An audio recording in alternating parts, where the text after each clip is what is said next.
తీసుకురాను కదా.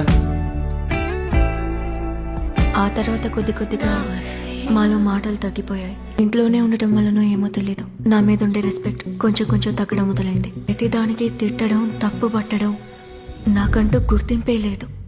అందువల్ల నాకు ఆ ఇంట్లో ఉండటం ఇష్టం లేదు. ఎటువంటి మోటివేషన్ లేకుండా నేను డిప్రెషన్లోకి వెళ్ళిపోయాను.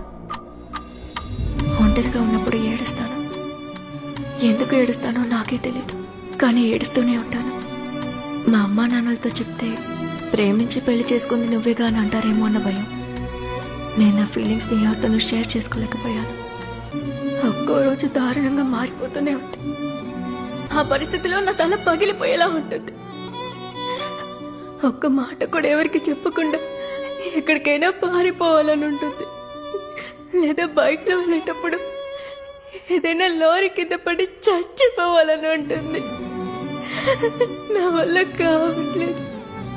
I lost myself.